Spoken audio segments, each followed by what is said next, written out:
Now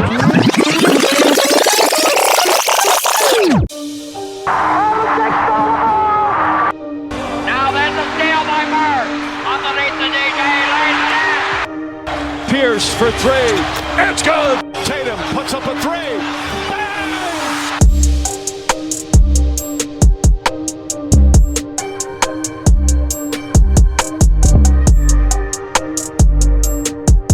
Welcome to the Celtics Rewind. I'm JP. And I am Nat, the GM. What's up, y'all? Everybody, welcome to the debut episode of Celtics Rewind, where we'll be talking Boston Celtics. I'm JP.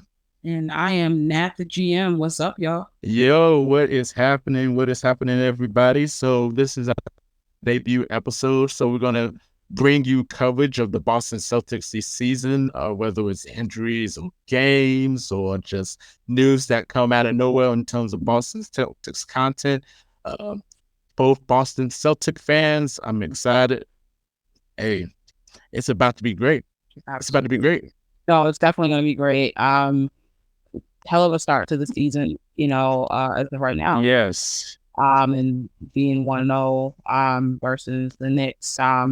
But the way they won is what we should get into, because it was definitely different. There's a few guys that did not shoot well, and there was a couple guys that went off and played very well off of each other. And I think this is a game that they would have lost the last two seasons, last year and the year before, if it wasn't for Tatum and KP. What do you think, JP? Yeah, so yeah, the Celtics defeated the Knicks 108-104. Like you said, Jason Tatum and Porzingis were like the stars of the show. Yeah, I mean, Jason Tatum pretty much played great. I love the fact that he was aggressive going to the rim. I love the fact that he was going into his mid-range. He wasn't taking a lot of three-point shots. Porzingis, oh my God, like, yeah, hordes of boos just going in from the fans, and then he just responded by he fits really well with the Celtics. Like, he fits really well, like in terms of just picking and popping. He had what, like, how many threes in the first quarter? He had 15 points in the first quarter. So 15 points in the first quarter. Porzingis shot 5 of 9 from the three in that game. So yeah, he was unbelievable. Yeah, 5 of 9 from 3, 9 of 10 from the free throw line, 8 of 15 from the floor. He was a plus 13, which is the highest on the team in that game. Yes. But yeah, him and Tatum was just great down the stretch. And then, well, we got some other people that wasn't really great. Like, you expected like a really good game from Jaylen Brown, and what you think about that? Because he was just like, it just seems like he was like out there just playing just to prove that he's worth $303 million. Yeah, I think that was my problem with Jaylen Brown specifically in this game. He was forcing a lot, and therefore he, there was some turnovers there. He was 4 of 11. Also, I can also say he did not get enough shots.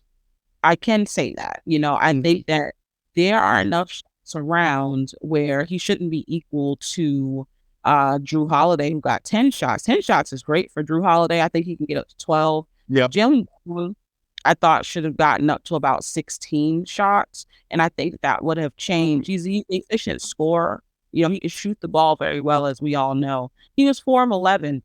He possibly could have been 8 of 15. With 4 more shots. We don't know that, So I would look for that. He also didn't hit a three. So, he didn't play well, but he was still a +8. And we also have to keep in mind, he had the highest total of assists and with 5, and he had 6 rebounds. So he was active. It's just that the shots weren't falling, but it's the first game of the season. I think that Jaylen's going to settle in, and as we know, I think he does a little bit better than the next game. But regardless, he will still, he's going to have a hell of a season regardless. With the addition to Kristaps Porzingis on this team, it's going to do wonders for JB's production. I agree with you 100%. It just felt like, watching that game when I watched Jaylen Brown, it just seemed like he just dribbles so much and just not passing out, even though he had, like you said, the highest assists, like 5 assists, and he was just wasn't passing the ball. He was just making decisions for himself and just driving in and just trying to be aggressive. It just felt like when I was watching Wednesday, I was like, why is he just playing like he's just proving to people that he's worth this contract and all that? And he's definitely, well deserved to him to get the money, but I just didn't see it. There was some countless turnovers too, and then he still can't dribble with his left hand, unfortunately. But I mean, I guess I'm just overreacting since it's just the first game, and JB usually plays, like you said, so much better than next games. Well, he doesn't. This is the thing. It's not that he's terrible with his left hand. I don't think he's mastered just yet how, if you have a weakness and you are not elite at something when it comes to, let's say, i.e. dribbling, with your left or leading with your left hand, your first or your second step or first and second step have to be the meanest thing in the league. So you have to make people still afraid of that first initial step that you have. And what he gets caught doing is dribbling one-on-one versus somebody. So now someone sees that you're struggling with your dribble, and you give the defense an opportunity to settle in. Yep. That is what Jaylen Brown has not clicked yet. You don't need to let somebody settle in on your weakness. What you need to do is make it a positive and make it a strength. Therefore, I look good with my left the first couple moves. Let me make sure that ball is either in someone else's hand for a shot, or I'm at the rim, or I'm taking the shot, but at that first or second move. Let me not dribble the ball out, the air out of the ball, and let me just move quickly. If Jaylen Brown moves quicker and he thinks faster on his feet with the decision making, and he makes elite decisions, then we're not talking about this anymore. It doesn't matter about his left now, so that's what he has to learn. And hopefully with the addition of KP and Drew, I think that throughout the season, what we're going to see is him settle in more and understand, I actually don't have to dribble the hell out of the ball. I can just, do a 1-2 and pass it off, or the shot's up. So that's what I'm looking forward to seeing. With you 100% on that, because with KP, it just makes it so much easier for Tatum and Brown to just go ahead and free flow going into because they don't have to worry about double teams as much. And so is Porzingis. You don't have to worry about double teams because you have to figure out which one you're going to guard. You have to guard Porzingis. You might have to guard Jason Tatum. You might have to guard Jaylen Brown. You might have to guard Drew Holiday if he has a really good game. Derek White. I mean, there's so many components that you can't really draw double teams like that. And then also, it just really depends on the motivation of the Celtics, because that same game, when they had a 10, 15-point lead, they just blew it twice. They blew it twice, whether it's just trying to keep shooting a 3-point shot, or they just leave the Knicks players open for threes, and it very quickly just becomes unbelievable down the stretch. So that's 2 games actually that you can see they're struggling guarding the 3. So what I need to see from Boston is I need to see them close out and switch better.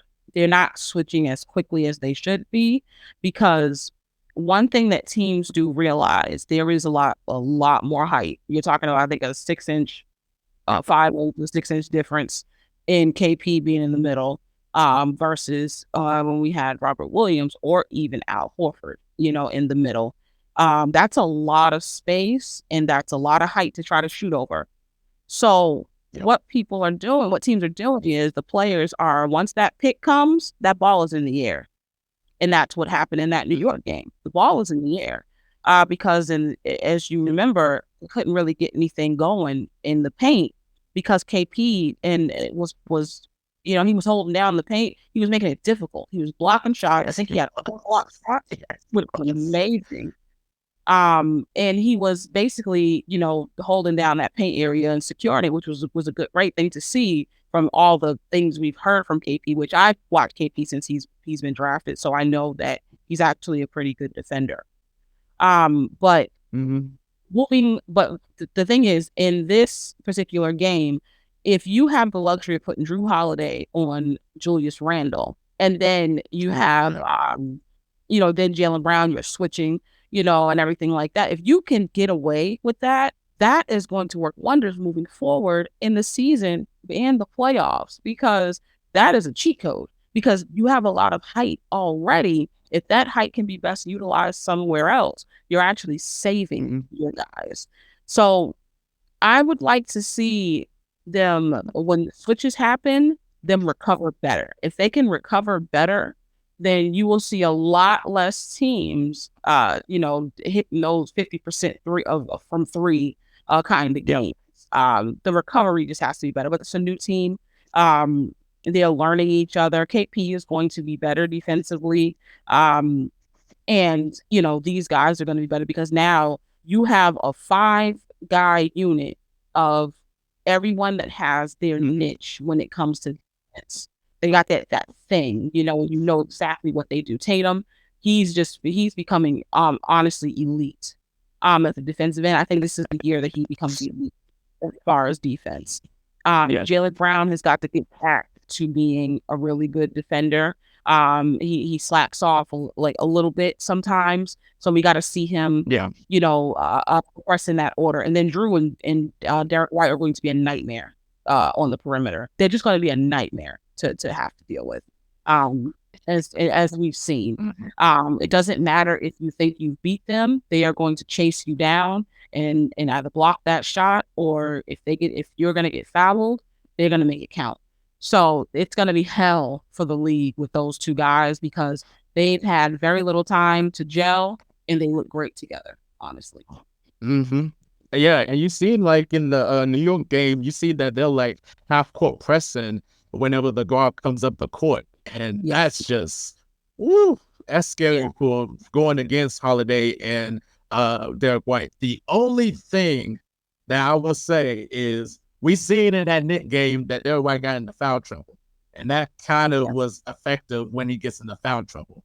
So if there's a way they can avoid the foul trouble, now sometimes the referees don't get it right, and sometimes they do get it right, but if they can find a way to avoid foul trouble, you can't really do anything. Like Jalen Brunson had like good looks, but like he just couldn't really hit it because you have to worry about Jaylen Brown. You might have to worry about Drew Holiday coming off the switch, but Drew Holiday, I gotta give him a lot of credit because he was just Julius Randle could not even do anything that night. He can do what he wanted to do. Like he likes to play a little bit of bully ball in the paint, and he couldn't really do that versus the Celtics, which is great to see, because usually you can bank on Julius Randle getting 20 plus points, 10 plus rebounds, and having a hell of a game versus Boston.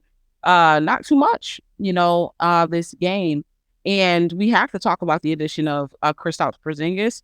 What we saw in, that first game defensively, but what we're going to see moving forward.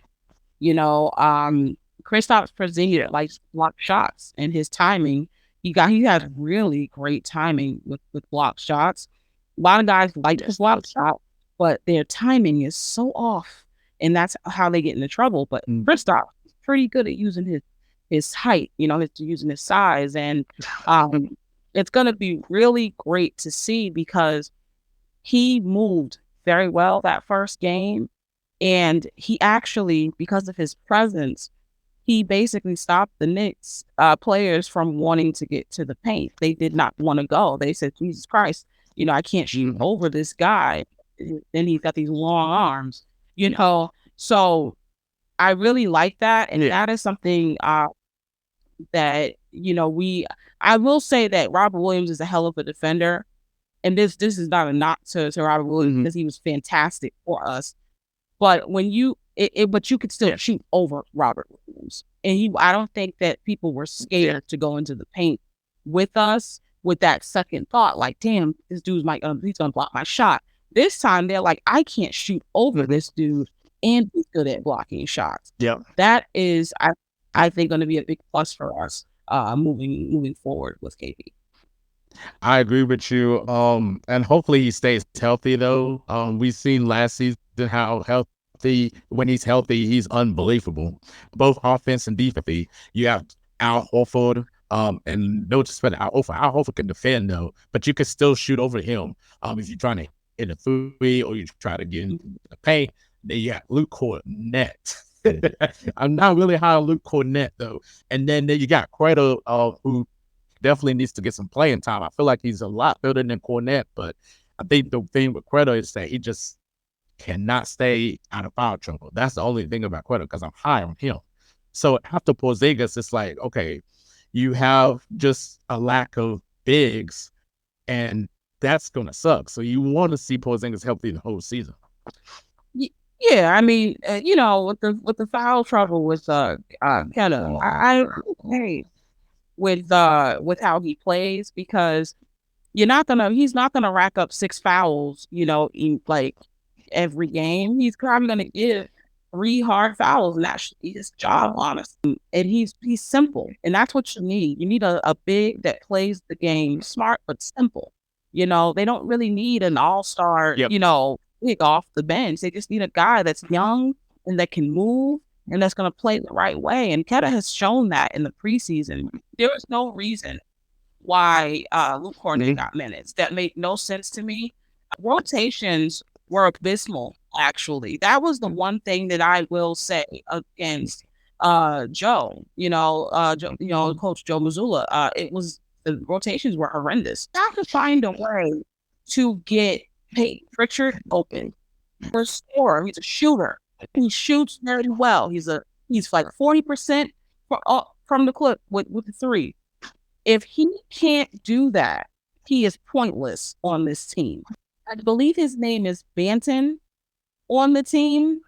Banton is a good distributor of the basketball. He's up and coming. He's a young guy. Peyton Pritchard can't be your point guard. He can't because he can't operate space just yet. He doesn't get it. He doesn't let it fly. So Banton, a bigger guard, can maybe take some of that pressure away, set a pick, and just catch and shoot, catch and shoot, catch and shoot. And now you have Banton. You're right. You have Banton, Pritchard, Brissett, who I love, and then yes. And then Kevin. That's, to me, what should have been the rotation of that first game. I think we've seen enough where Peyton Pritchard probably shouldn't handle the basketball. I would like to see, going forward, Peyton Pritchard just play off-ball. Off-ball, Peyton Pritchard can probably get us 10 to 12 points consistently. I just don't see him being the answer. I still think that there's a veteran that's missing, a veteran guard missing off that bench. What's funny? I don't know how great a shape this man is in, but if Rajon Rondo wants to come back for one last hurrah on this team, it would be amazing if Rajon Rondo would just come and be that guy. That is actually what Peyton Pritchard needs. If Peyton Pritchard can have someone like Rondo just continuously getting him in position, in his spots, it would change the trajectory of that bench, and what he can provide. So there's a veteran guard that's definitely needed. Yes. So hopefully they can shore up the bench. Yeah, I agree with you. And Brad Stevens is not done making moves, so we don't know what the next move he's going to make. He had a tremendous offseason just getting all these players, and we signing some players too as well. So we'll see what Brad Stevens is going to do. Now, in terms of the future of the Boston Celtics, I think it's really high. I think it's really high for Boston because, Porzingis and Dylan Brown, that chemistry, it's going to take time for them to adjust the chemistry. Drew Holiday, Derek White, all of them. Our starting five is really legit. Question is, can the bench can stay productive and can stay consistent and be able to play their roles and provide like the best minutes possible so that your star players can get some rest? Yeah.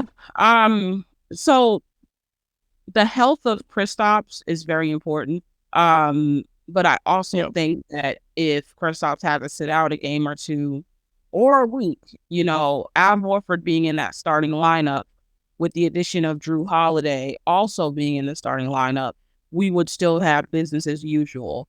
We're going to win a lot of games based off of the strength of Tatum and Brown and Derek White and Drew Holiday.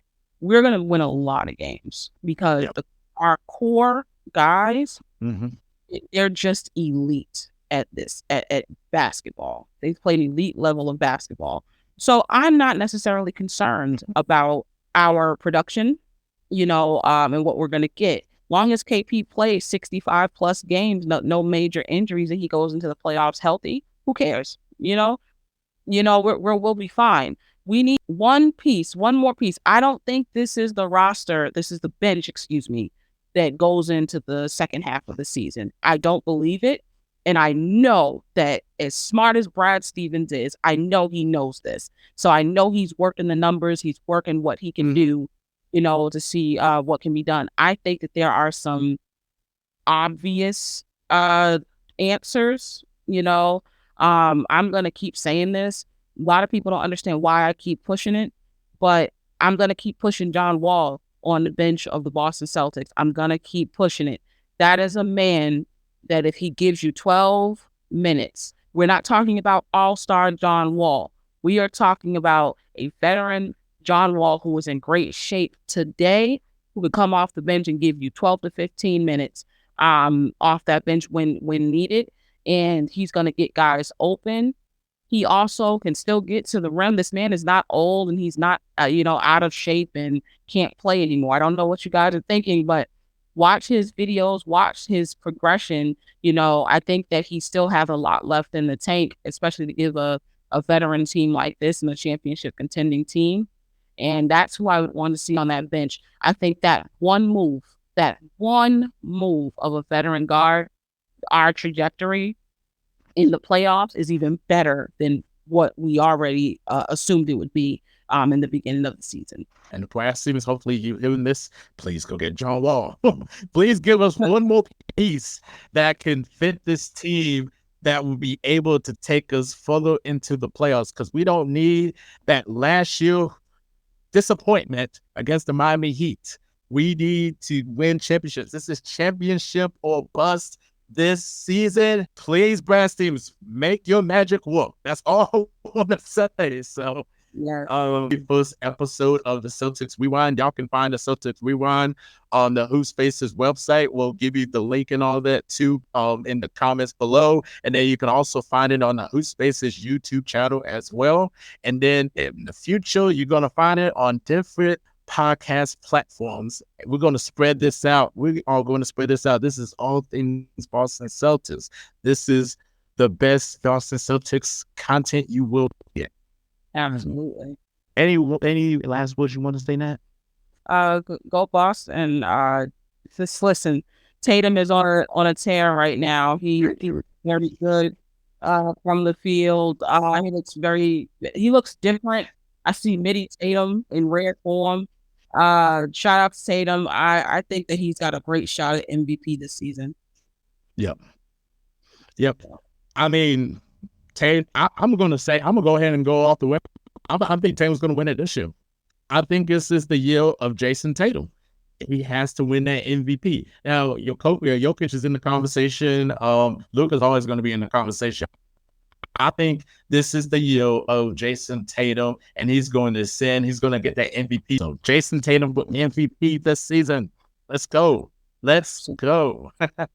But this is it for the Celtics Rewind. I'm JP. I am Nat, the GM. And we'll see y'all later. All right. Later, guys.